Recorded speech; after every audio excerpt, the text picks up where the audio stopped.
My name is Victoria Sterling, and exactly 14 days before my younger brother was supposed to host the most important night of his entire life, his debut gallery exhibition, my mother sent me a text message containing a single, devastating sentence that paradoxically made me feel more profoundly calm than I had ever felt in my entire existence. The sentence on my screen read exactly like this: "You are not attending the gala. This family requires a flawless and cohesive image for the press." 4 seconds later, my father added his own toxic contribution to the thread: "You make us look utterly pedestrian just by standing in the background." I was sitting at my custom mahogany desk in my corner office at the exact moment those two messages arrived. My executive assistant, Harper, was sitting 6 feet away at her workstation, rapidly typing an email to a corporate client in London. The heavy, top-grain leather master folio for my brother Grand exhibition was open perfectly flat in front of me on the desk. Inside that folio was the culmination of 9 months of meticulous, agonizing planning. Inside that folio was $38,000 of my own personal money. Every single elite vendor contract, every deposit, every insurance waiver was signed in my own legal name. Using the bespoke silver fountain pen my brother Sebastian had gifted me for my 30th birthday. I read the 2 text messages twice. I did not cry. I did not throw my phone. I smiled a very small, very cold smile. And I typed my response to my mother. I sent exactly 6 words: "So you are choosing aesthetics over blood?" Then I picked up my office telephone, and I made 16 consecutive phone calls in the span of 55 minutes. Because here is the critical, catastrophic detail. My mother completely forgot when she sat down in her designer kitchen to type that text message to her eldest daughter. I had paid for the luxury venue. I had paid for the elite catering company. I had paid for the ambient lighting technicians, the classical string quartet, the valet service, the security detail, and the custom velvet drapery she had specifically demanded for the grand entrance. And what I did next? In Sterile, depressing municipal community center, 14 days later, in front of every major art critic and wealthy patron in the city.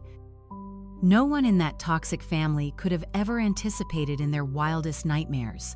Welcome back to Echoes of Justice, the channel where the quiet children finally get the absolute last word and the legal documentation does all the shouting. If you have ever been quietly pushed out of your own family frame to keep up appearances for people they desperately wanted to impress, this story is going to feel incredibly familiar to you.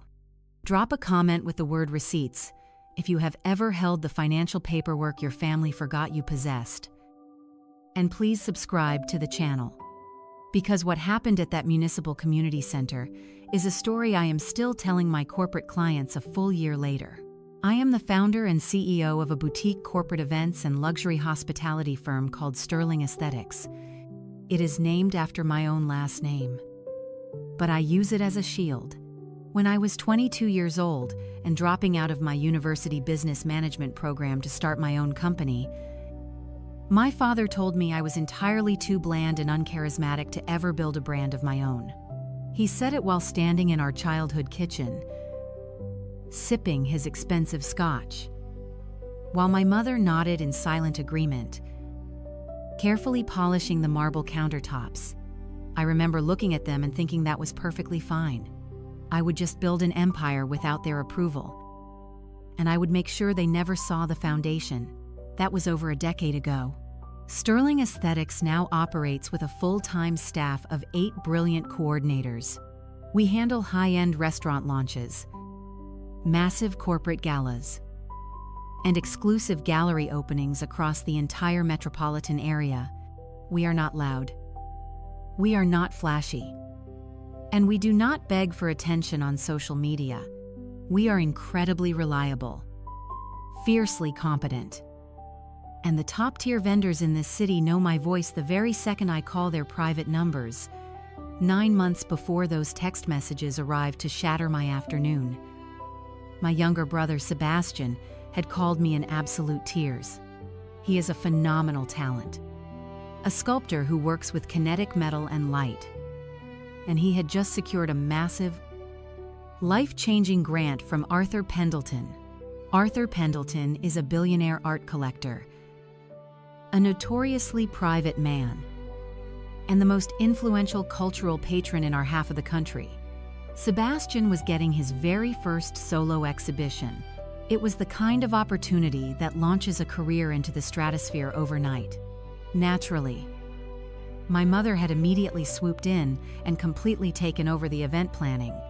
Sebastian wanted an intimate, raw warehouse showing where people could focus on the complex mechanics of his art. My mother, however, wanted a sprawling black tie affair at the Glass Conservatory, complete with imported vintage champagne, celebrity public relations coverage, and a red carpet. Sebastian was completely overwhelmed, suffering from daily panic attacks, and unable to focus on finishing his actual sculptures. So, I made him a quiet, secret offer over coffee one morning. I told him I would handle every single vendor personally. I would use my industry connections and my corporate leverage to secure pricing nobody else in the city could get. I would put every single massive deposit on my corporate account, shield him from the financial stress, and quietly reconcile the receipts with our parents after the dust settled and the exhibition was a success. It would be my ultimate gift to his career. Sebastian cried again right there in the coffee shop. He hugged me tightly and told me I was the greatest sister in the world, the only person who actually understood him. That promise led to 9 months of thick binders. 9 months of midnight tasting menus where I sampled duck confit and wild mushroom tartlets while my mother complained about the presentation. 9 months of driving to Sebastian's dusty studio at 2 in the morning to bring him layout sketches because he could not stop welding long enough to look at an email. Every single contract, every non-refundable deposit, every signed authorization went through my desk.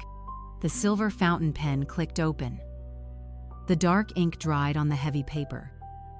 The folio closed. I never once thought about whose name was legally binding those massive financial contracts until 14 days before the gala. When my mother casually informed me, I was no longer invited to the most important night of our family life. The text messages arrived on a Tuesday at exactly 3:47 in the afternoon. I remember the precise time and the exact angle of the sun coming through my office windows because I was on a highly sensitive conference call with the private security detail company, reviewing the VIP guest list protocol for the mayor arrival at the exhibition. My phone vibrated aggressively on the desk. I glanced down and saw the preview of my mother words on the lock screen. I politely excused myself from the conference call. I told the head of security I would call him back in exactly 10 minutes. I knew I would not call him back that day, but I said it anyway to maintain professionalism. I picked up the phone and read the first message. Then I read the second message from my father. Then I read them both again, staring at the pixels, just to ensure I had not hallucinated the entire exchange.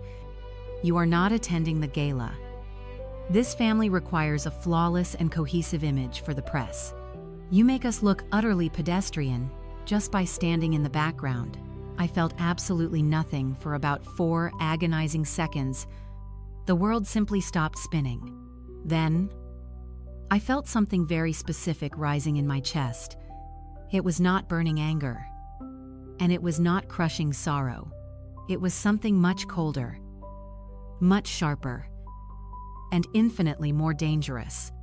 It felt like the exact moment a loud, chaotic machine is finally unplugged from the wall, and you suddenly realize how beautifully quiet a room can actually be. The absolute clarity of the moment was intoxicating. Harper looked up from her dual monitors. She is 28 years old, fiercely intelligent, and she has worked alongside me through every corporate disaster imaginable for 5 years. She can read my subtle facial expressions in ways my own parents never bothered to learn in 30 years. She saw my posture change. She saw the dead calm in my eyes. She asked me what was happening. I did not answer her immediately. I simply turned my phone screen toward her and slid it across the smooth glass surface of my desk. Harper read the messages. She blinked, leaned closer, and read them again. She did not say a single word.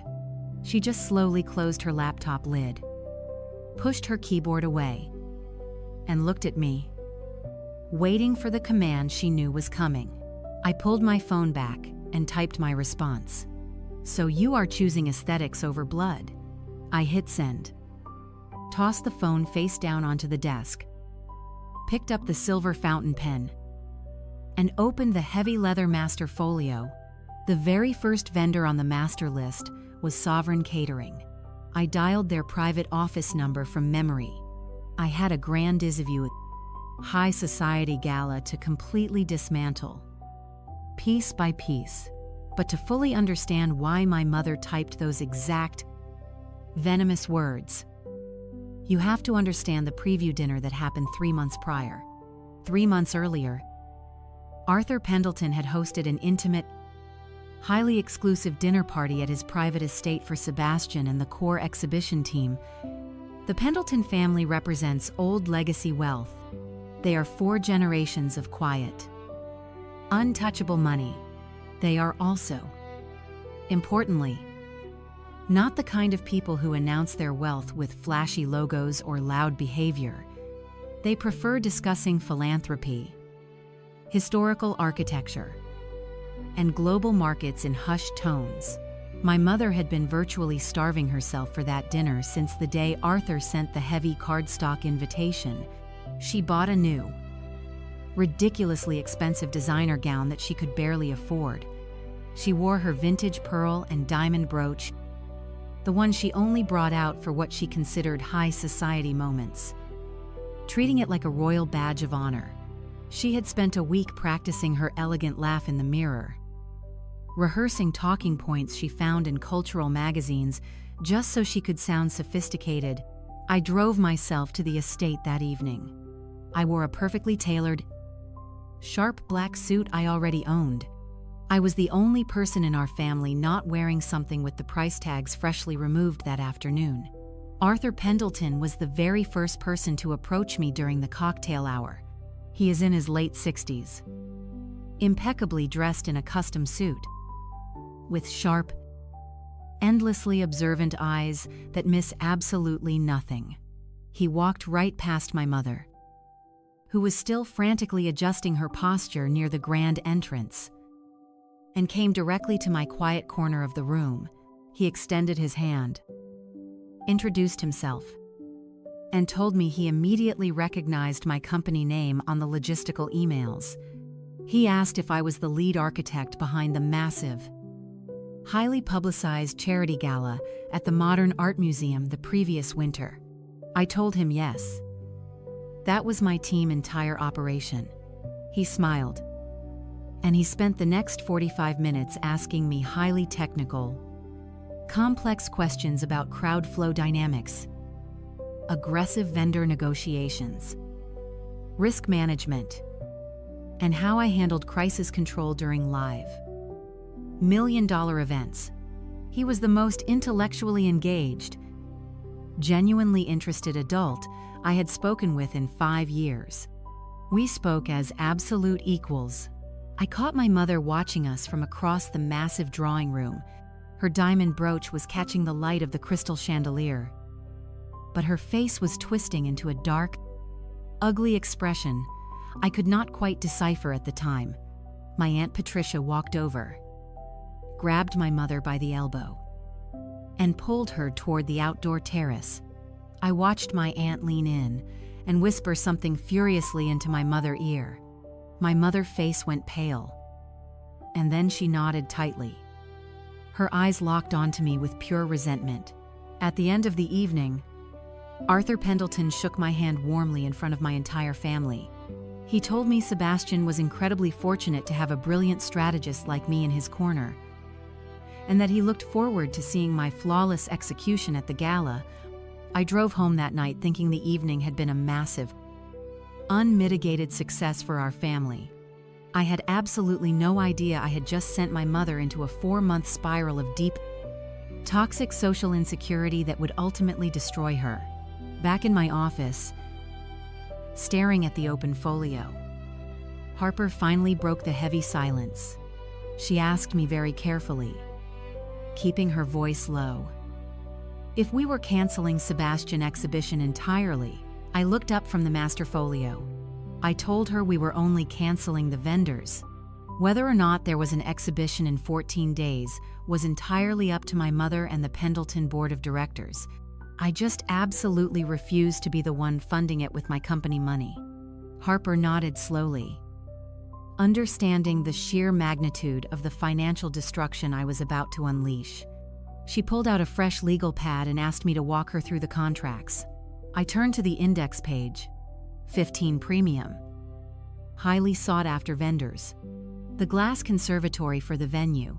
Sovereign Catering for the food and staffing. Opulent Petals for the massive floral installations. A premier classical string quartet. 2 elite event photographers. The custom ambient lighting crew. The luxury valet service. The private security detail, the Velvet Lounge furniture rentals, the premium international beverage distributor, the high-end PR firm, the custom printing house for the heavy exhibition catalogs, the post-event cleaning crew, the luxury transportation for the VIPs, and the specialized art handlers. Every single legally binding contract listed Victoria Sterling as the primary signee and guarantor. Every single contract had the Sterling Aesthetics corporate platinum card listed as the payment method on file. My mother had insisted on this exact arrangement 9 months ago. She called it utilizing my corporate leverage to get the best treatment. She claimed she did not want to be bogged down by the tedious logistics because she needed to focus all her energy on being the radiant mother of the artist. I had agreed, willingly walking into the financial trap because I genuinely thought it was a supportive gift to my brother's mental health. I uncapped the silver fountain pen and laid it on my legal pad. Harper cleared her entire afternoon schedule. Forwarding all calls to voicemail, I drafted a ruthless, mathematical checklist. Vendor name, initial deposit amount, forfeit penalty, final payment amount, cancellation deadline, and estimated recovery time. The silver pen made a soft, rhythmic metallic tap when I hit it against the desk. I looked at Harper. I told her my mother was going to eventually realize the gravity of her text message and call me in about 40 minutes to smooth things over. I wanted the first 10 vendors permanently terminated before her name ever flashed on my screen. Harper picked up her desk phone. Her eyes locked with mine, and told me she would take the caterers, the florists, and the rentals. While I handled the massive venue and the logistics teams, we moved with the synchronized precision of a military strike. I dialed Sovereign Catering. The director of operations answered on the second ring. I told him, using my most professional, unyielding voice, that I needed to completely cancel the Thorn exhibition order, effective immediately. He paused, the silence stretching over the line. We have worked together for 8 years. I have sent him hundreds of thousands of dollars in corporate business. He asked me, genuine concern in his voice, if I was okay. I told him I was perfectly fine, but I needed the cancellation confirmed in writing within the hour. I acknowledged I would forfeit the $7,000 initial deposit, but I needed him to permanently void the $18,000 final payment that was scheduled to automatically draft on Friday morning. He agreed immediately. He did not ask any probing questions. He knows exactly how brutal and unpredictable this industry can be. And he knew my tone meant I did not want to discuss personal family matters. The confirmation email arrived in my inbox exactly 3 minutes later. I took the silver pen and drew a thick, dark black line through Sovereign Catering on my legal pad. Harper handled the florists with the same clinical, terrifying precision. Opulent Petals was a massive account. We lost a $4,000 deposit but successfully saved $12,000 in final billing for the imported wisteria and orchids. The luxury valet company voided the contract entirely without any penalty because they had a desperate waitlist for that specific Saturday night. The classical string quartet refunded our deposit in full out of sheer professional courtesy, knowing I would book them for 3 corporate holiday parties later that year. The custom lighting crew was slightly more complicated.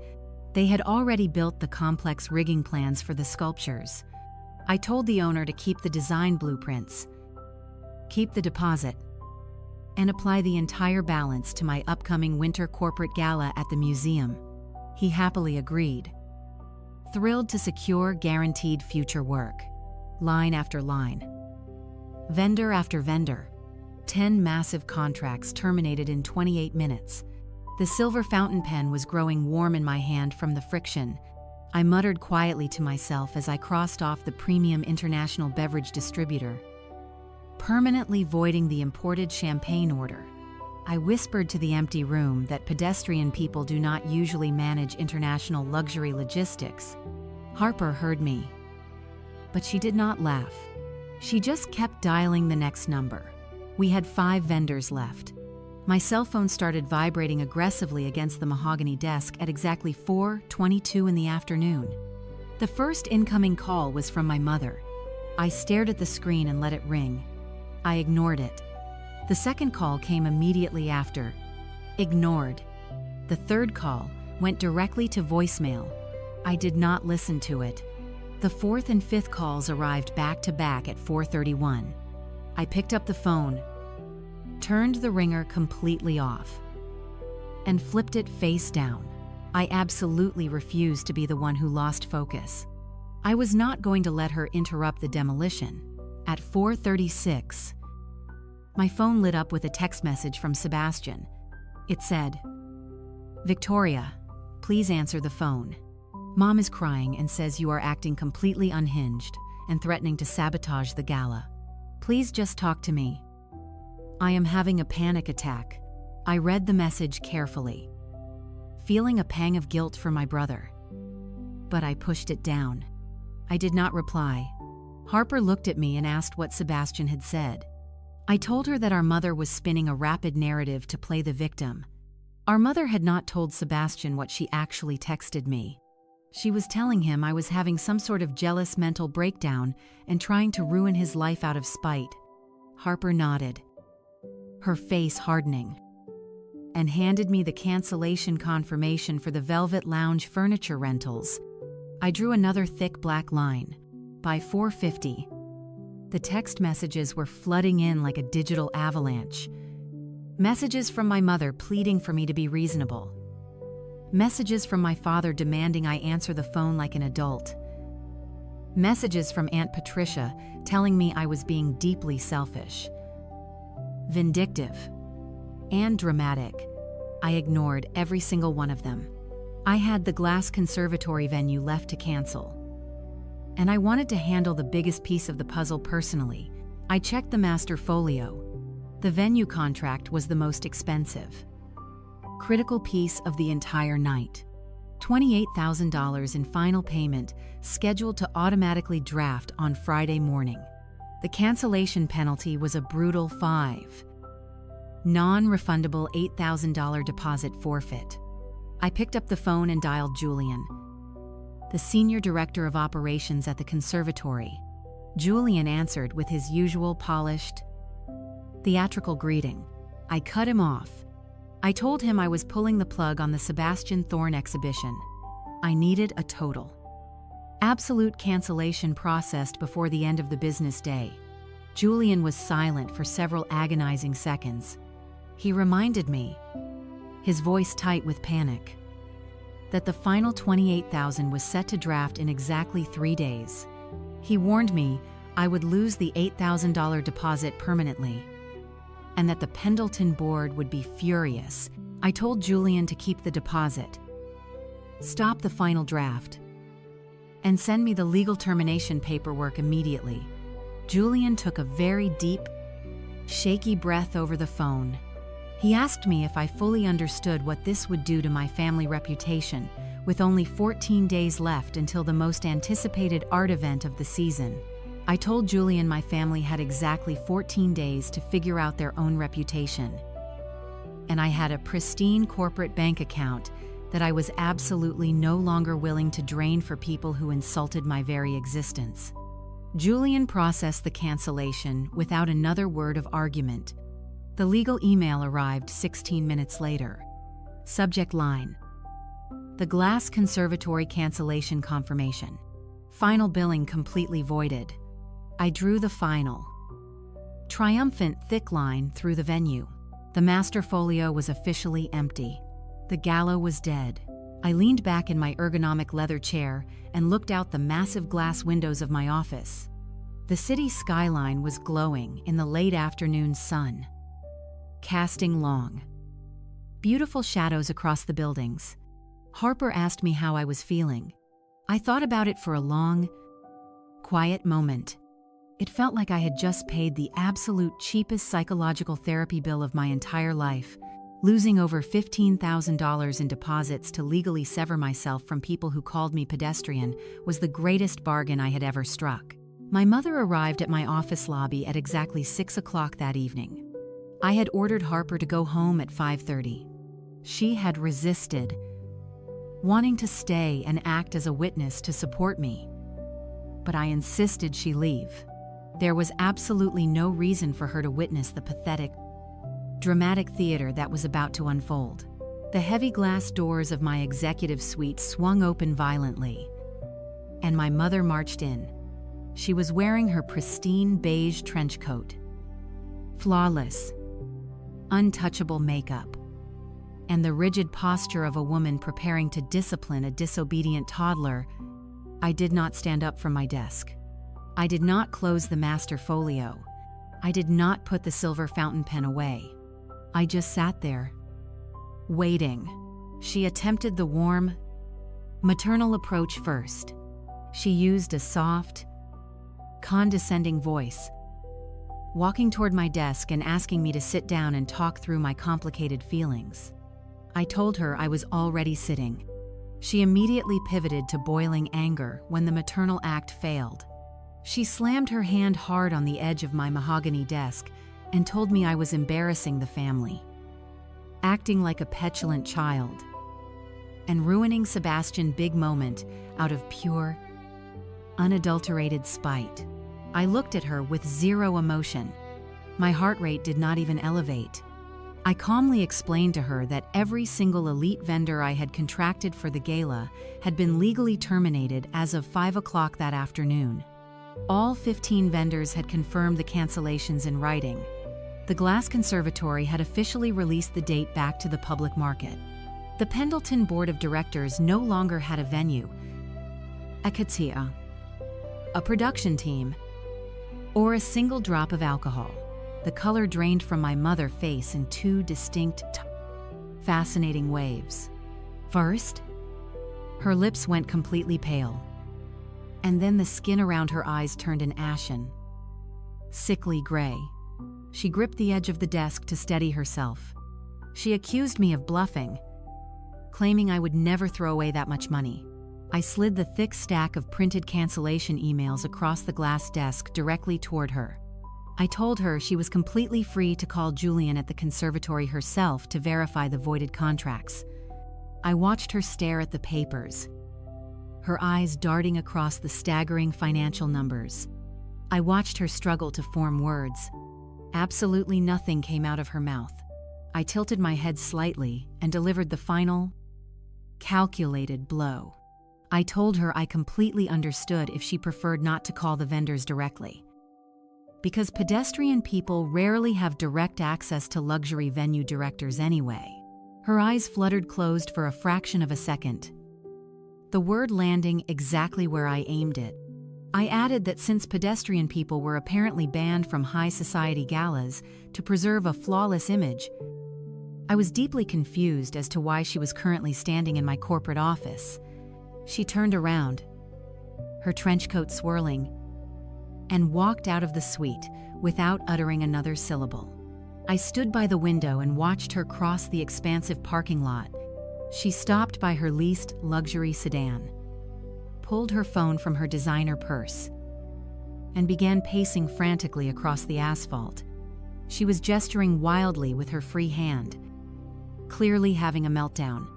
I knew exactly who she was calling. She was calling Aunt Patricia. Patricia is 58. Perpetually concerned with neighborhood gossip, desperate for social validation, and serves as my mother's primary echo chamber. By 7:30 that evening, my cousin Clara, who is Patricia's daughter, sent me a frantic, rapid-fire series of text messages. Clara and I are not incredibly close, but we share a mutual, deep exhaustion regarding our mother's toxic behaviors. Clara wrote that my mother was currently pacing in their living room, aggressively drinking a massive glass of red wine, and they were attempting to call my vendors to force them to honor the contracts. I actually laughed out loud in the silence of my empty office. I texted Clara back, explaining that the vendors could not possibly honor the contracts because the contracts were legally bound to my corporate entity, not my parents. They had absolutely no legal authority to reinstate them. Clara sent back a stunned emoji. Then, a few minutes later, she added a message that changed the entire trajectory of the night, and perhaps my entire life. She asked if I had seen the family chat logs lately. I stared at the glowing screen. I asked her what family chat she was talking about. Clara explained there was a private, highly secretive group message containing my mother, my father, and Aunt Patricia. She told me they had been actively embracing it, maliciously plotting to push me out of the family public image for over 2 years. I stopped breathing for a second. The betrayal cut deeper than the text messages. I asked Clara to explain absolutely everything. Sebastian arrived at my apartment at 10:15 that night. I had been home for 2 hours, sitting on my sofa in the dark, holding my phone, waiting for the inevitable confrontation. When I opened the front door, Sebastian looked completely exhausted, like a ghost of himself. His clothes were wrinkled, his hair was a mess, and his hands were shaking uncontrollably. He walked in, collapsed onto my hallway bench, and asked me why I was doing this to him. I stepped aside and let him breathe. I sat across from him.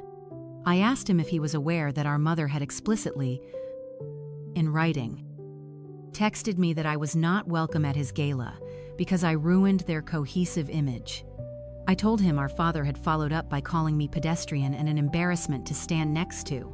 Sebastian stared at his shoes, tears welling in his eyes. He asked me why I did not just call him to resolve it, why I had to burn the entire event to the ground. I kept my voice incredibly steady, though my heart was pounding. I told Sebastian that he was the artist of honor. He was the talent. I was not going to call him 14 days before his career-defining moment to weep about our mother cruelty and add to his panic attacks. I told him I handled the situation the exact way I handle massive corporate crises. I eliminated the liability. Our parents decided I was a stain on their pristine image, so I decided I would no longer finance their fake image with my hard-earned money. Sebastian put his head in his hands, weeping quietly. After a long, agonizing minute, he looked up and asked me, his voice breaking, if our mother truly believed his art was worth more than my presence at his side. I refused to lie to him to make him feel better. I told him she simply believed his art made her look better to her wealthy friends, and I did not fit the narrative she was trying to sell. Sebastian flinched physically, as if I had struck him. He stood up, wiped his face aggressively, and told me he needed time to process everything, that his entire reality was fracturing. I told him I loved him fiercely, But he needed to figure out which reality he wanted to live in. He walked out and quietly closed the door. I sat in the hallway for another 20 minutes, processing the pain. Before I remembered Sebastian's digital drawing tablet. He had accidentally left it at my apartment 3 days prior while we were reviewing complex gallery floor plans and lighting grids. The tablet was sitting right on my kitchen island. I walked over and tapped the screen to wake it up. He had never bothered to set a passcode. He was terrible with digital security. His messaging application was open in the background. I opened the app and scrolled down the sidebar, past his endless conversations with bronze suppliers, curators, and museum directors. I found a muted group thread titled Strategy. The members were my mother, my father, Aunt Patricia, and Sebastian. Sebastian had clearly muted the conversation months ago, likely ignoring it entirely. But the messages were all there, perfectly preserved. I scrolled all the way back to March of 2 years prior. It was right after I had landed my first massive 7-figure corporate account and bought my own property. The very first message was from my mother. It read, "We need to figure out how to keep Victoria away from the Pendleton social circles. She is entirely too blunt, works too much, and completely lacks the refinement needed for this level of society." Aunt Patricia replied instantly, "She is just a glorified party planner. Caroline, we cannot let her embarrass Sebastian in front of the board. She looks like the hired help." My father chimed in shortly after. "Agreed. We will slowly filter her out of the public events. Let her stay behind the scenes where she belongs, managing the logistics. But keep her out of the photographs."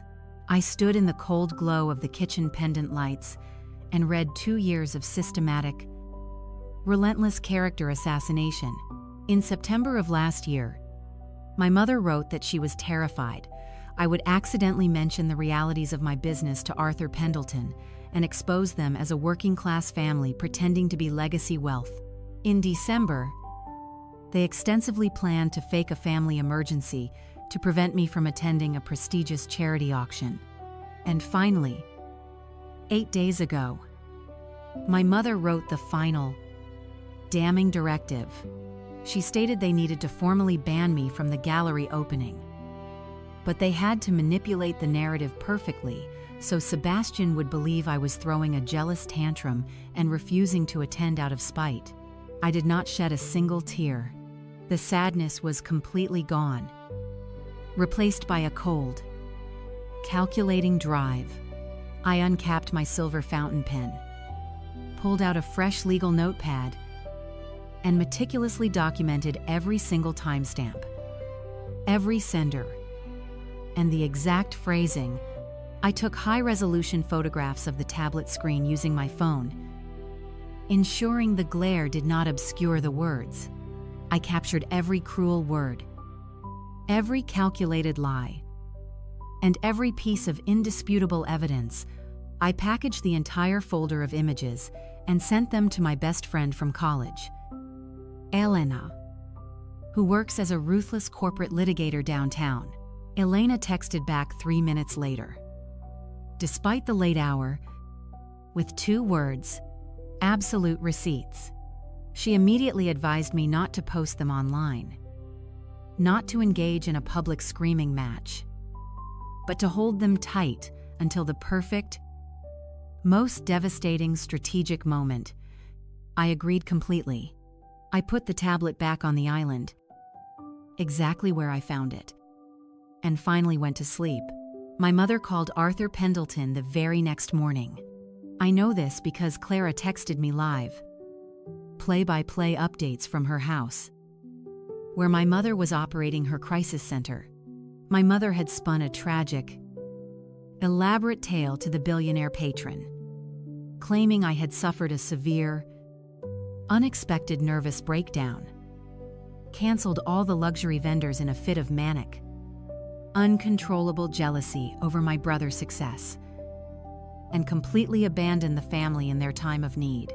Clara told me Arthur Pendleton listened politely, thanked my mother for the unfortunate information, offered his hollow condolences, and promptly ended the call.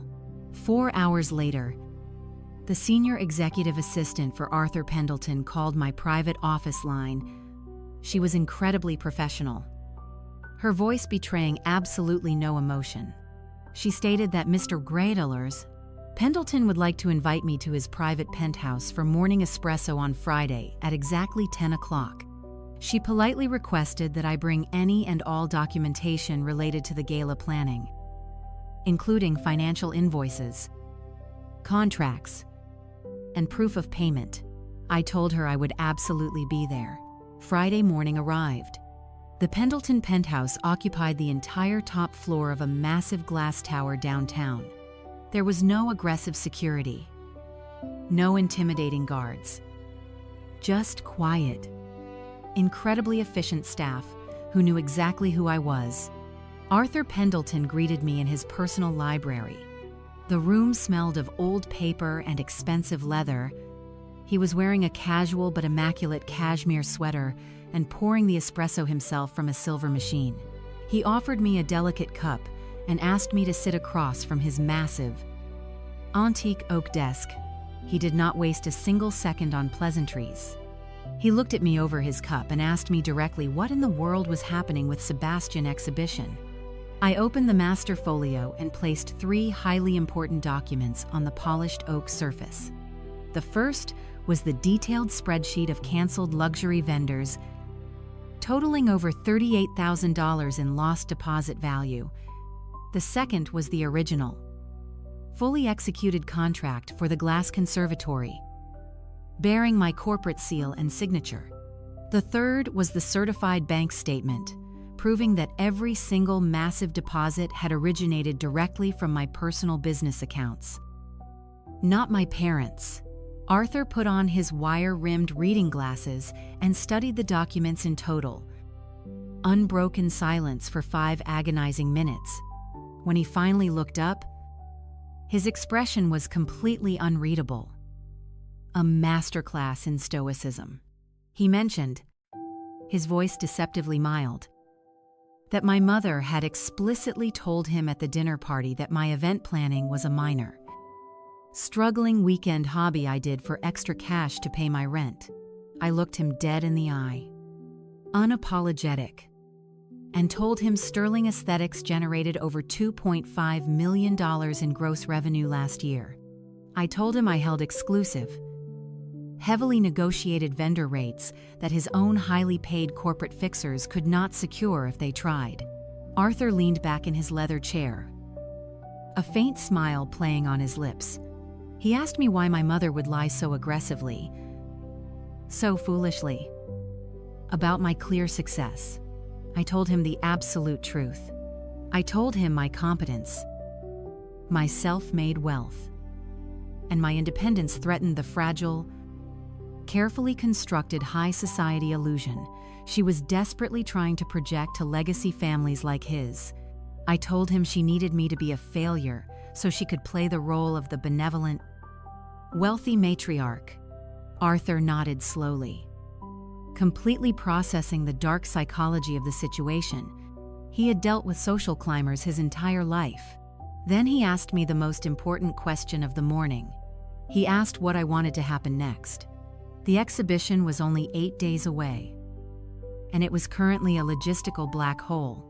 I told him I wanted Sebastian to have his night.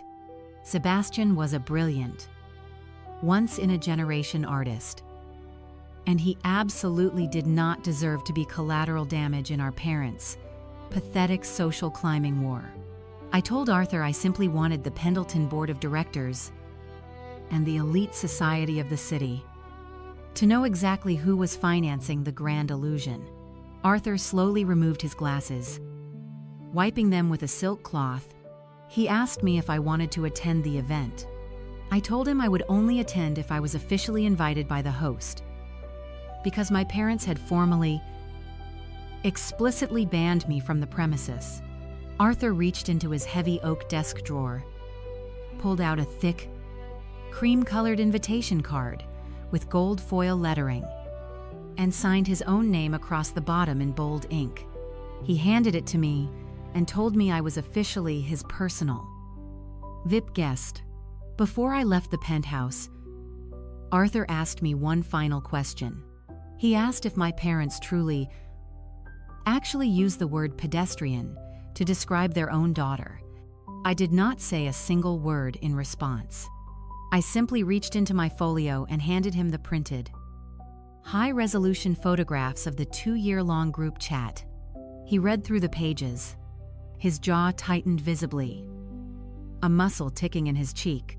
He handed them back to me, thanked me for my absolute transparency, and told me he would see me on opening night.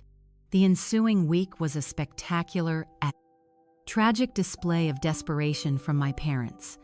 They spent 5 agonizing days frantically scrambling to secure replacement vendors with whatever limited credit they actually had.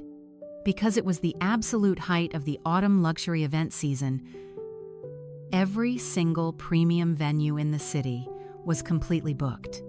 They were eventually forced, in a panic, to rent a generic, utterly depressing municipal community arts center on the gritty outskirts of town. The venue featured stained drop ceiling tiles, scuffed linoleum floors that smelled like bleach, and harsh, buzzing fluorescent lighting that cast a sickly pallor over everything. Because my elite caterer was long gone, they hired a budget, strip mall buffet company that served lukewarm, gummy pasta and tragically dry chicken out of aluminum trays. Instead of my custom ambient lighting rig designed to highlight the kinetic metal, they relied entirely on the terrible overhead fluorescence, which made the art look cheap. Instead of my bespoke, cascading floral arches, my mother frantically purchased dozens of cheap plastic vases and filled them with wilting grocery store carnations. My father brazenly told the Pendleton Board of Directors that there had been a catastrophic, unexpected plumbing failure at the Glass Conservatory, forcing the move. Nobody with half a brain believed him. The night of the grand exhibition finally arrived. I wore the exact same tailored black suit I had worn to the preview dinner. A silent nod to the start of this entire fiasco, I drove to the Municipal Community Arts Center and parked in the standard, poorly lit gravel lot. The entrance was deeply depressing. A crooked, handwritten paper sign on a cheap wooden easel directed guests to the Sebastian Thorne exhibition. It looked like a middle school science fair. I walked into the main hall. The harsh, unforgiving lighting made Sebastian beautiful. Intricate bronze sculptures look flat, lifeless, and tragic.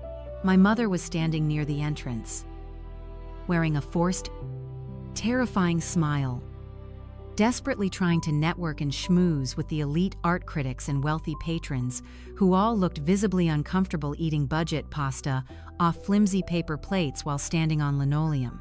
My mother spotted me the very moment I walked through the double doors. Her fake smile vanished instantly, replaced by sheer, unadulterated panic and rage.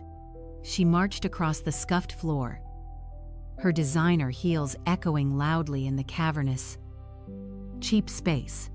My father trailed nervously behind her, looking like a man walking to the gallows. Aunt Patricia watched from the cheap plastic folding tables, her eyes wide. My mother stopped inches from my face, invading my personal space. She kept her voice in a furious, venomous whisper. Her teeth gritted. She demanded to know how I dared to show my face after intentionally destroying her sun night. She called me a vindictive, jealous, pathetic failure who just could not stand to see anyone else shine. I did not shrink away. I did not break eye contact. I looked at her completely unfazed, letting her exhaust her vitriol. Before I could respond with a single word, a deep, incredibly commanding voice echoed right behind her. Arthur Pendleton had walked over from the makeshift VIP section. He was flanked by two senior Nevin in the Pugnated, highly intimidating members of his investment board. Arthur politely, but firmly, asked my mother to step back and give me space. My mother immediately transformed. It was like flipping a switch. She plastered on a sickeningly sweet, overly deferential smile and began rapidly apologizing to Arthur for my uninvited presence, claiming again that I was deeply unwell and prone to outbursts. Arthur held up his hand. The gesture was so authoritative, so effortlessly powerful, that the entire immediate area of the room seemed to quiet down. People turning to watch the confrontation, he announced, loudly enough for the surrounding crowd of critics and patrons to clearly hear that I was his personally invited guest, and that I was under his direct protection for the evening. My mother's mouth dropped open in shock, her flawless makeup unable to hide her horror. Arthur turned to the crowd of critics, family members, and wealthy investors. He pulled a folded piece of heavy paper from his tailored suit jacket. He announced that there had been some unfortunate rumors and confusion regarding the sudden, drastic change in venue and the severe drop in quality of the event. He stated, his voice ringing through the cheap hall, that he wanted to publicly, formally thank the original, true financier of the exhibition. My mother panicked completely. She reached out to touch his arm, begging him in a frantic whisper not to make a scene, claiming it was a private family matter. Arthur ignored her completely, stepping away from her grasp. He read the numbers out loud. He read the canceled $38,000 in elite contracts. He read the exact name of my company, Sterling Aesthetics. He made it abundantly, brutally clear to every wealthy patron and critic in the room that the only reason this family had ever brushed against luxury was because the daughter they were hiding in the shadows was quietly paying for it out of her own pocket. The silence in the community hall was absolutely deafening. You could hear the hum of the fluorescent lights. The art critics were staring openly at my parents with a mixture of pity and disgust. My father looked like he desperately wanted the linoleum floor to open up and swallow him whole. Aunt Patricia had practically melted into her plastic chair, trying to become invisible, but Arthur was not finished. He was a man who believed in total destruction of liars.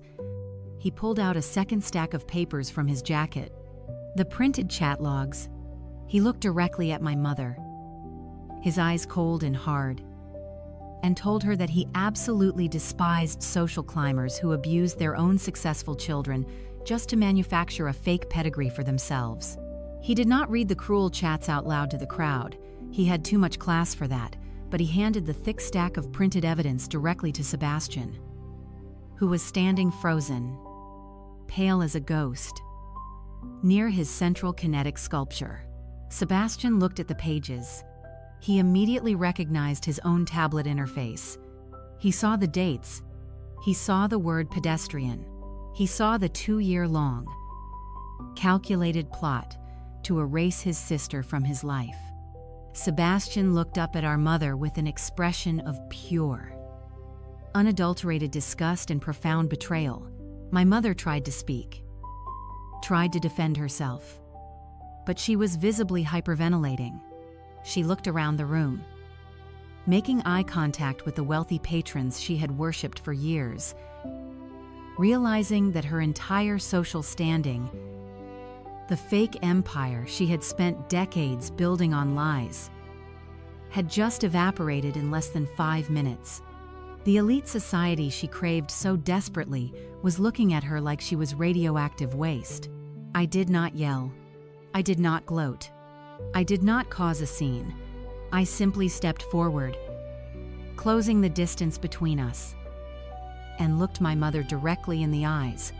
I spoke in the calmest, most measured, most terrifyingly level voice I have ever used in my life.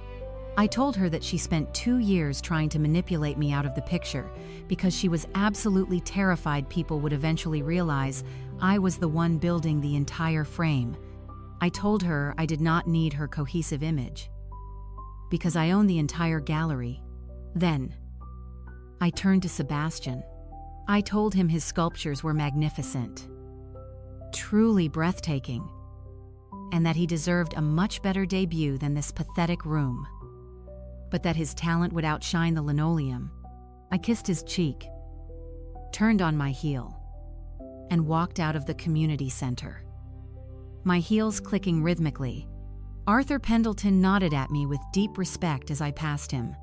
I walked out into the cool, crisp night air, got into my car, and drove away from my family forever. I did not cry on the drive home. I felt lighter than I had in a decade. The chains were gone. The fallout was absolute and total. Arthur Pendleton kept Sebastian Grant active. Recognizing his talent was separate from his parents, but he entirely, permanently blacklisted my parents from every major social event, gallery opening, and charity gala in the city. The country club quietly, but firmly, declined to renew my father membership the following spring, citing conduct unbecoming.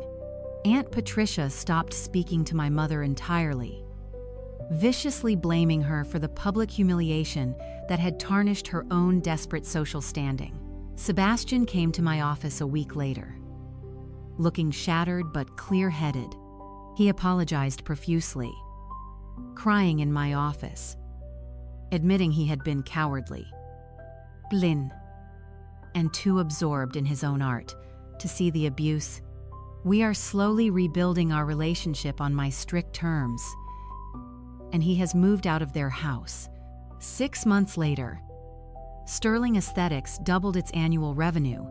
Arthur Pendleton personally recommended my firm to 3 massive international hospitality groups. I hired 2 more executive assistants to handle the workload. My business is thriving beyond my wildest dreams, and I never had to compromise my own identity or hide in the background to achieve it. I still use the silver fountain pen Sebastian gave me. It sits proudly on my custom mahogany desk, signing massive luxury contracts every single week. If you have stayed with me until the very end of this long, incredible story, here is the ultimate, undeniable lesson.